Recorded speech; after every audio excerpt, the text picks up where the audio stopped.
কালকেও দেখো তোমাদের সামনে চলে এসেছে একটা ভিডিও নিয়ে।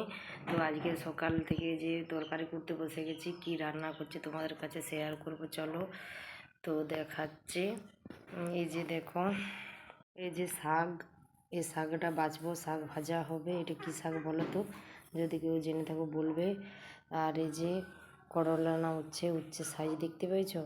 আর এই যে মাংস হবে, আর আজকে কিছু হবে না। চলো বাকিটা দেখাচ্ছি। আলুটা ভেজে নেব।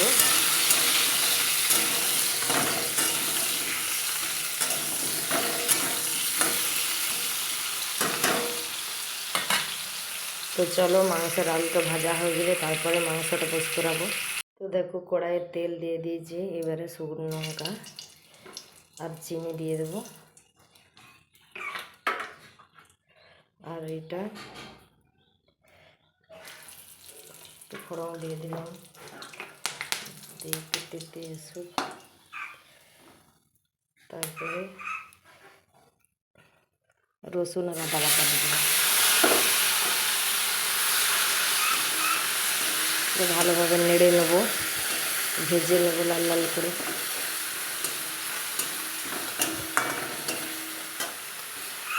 যতক্ষণ না লাল লাল করে ভাজানো হচ্ছে ততক্ষণ নাড়তেই থাকবো। এবারে হলুদ জিরা গুঁড়া, হলুদ গুঁড়া আর গুঁড়া মশলা অ্যাড করছি।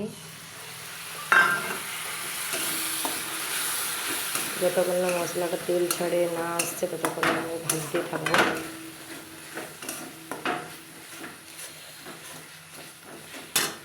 দেখো, মশলা ভাজা হয়ে এসছে। এবারে মাংসটা দিয়ে দেবো, মাংসটা দিয়ে নাড়তে থাকবো।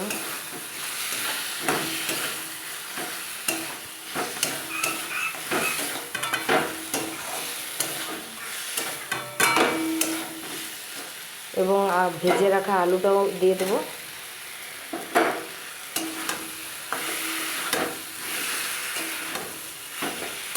যতক্ষণ না মাংসটা ভালোভাবে ভাজানো হচ্ছে এরকম নাড়তে থাকবো। যতক্ষণ না ভাজানো হচ্ছে এরকম করে নাড়তেই থাকবো।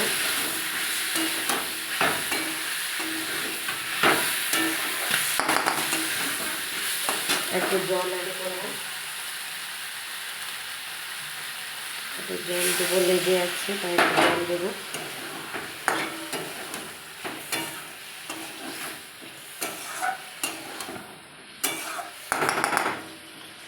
তো এবার একটু ঢাকা দিয়ে দেবো, একটু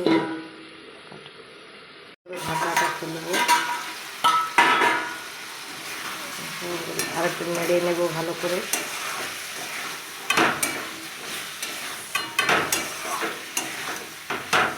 যতক্ষণ না মাংস থেকে তেলটা ছেড়ে আসছে ততক্ষণ নাড়তেই থাকবো।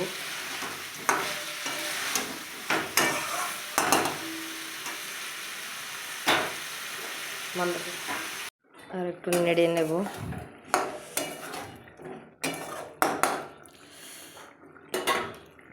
দেখো, মাংস থেকে তেলটা ছেড়ে এসছে। এবারে জল একটু অ্যাড করে দেবো,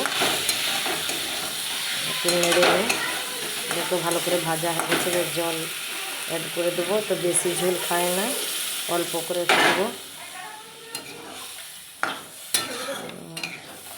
আমার মাংস হয়ে এসছে, তো হয়ে গেছে। এবারে নাম করে দেবো। তো হয়তো তোমরা বলবে যে মাংসর রং কেন হয়নি, কারণ আমি কাঁচা লঙ্কা দিই মাংসে। আমি শুকনো লঙ্কা গুঁড়া দিই না, আমি কাঁচা লঙ্কা দিয়েছি বলে আমার মাংস রং নেই।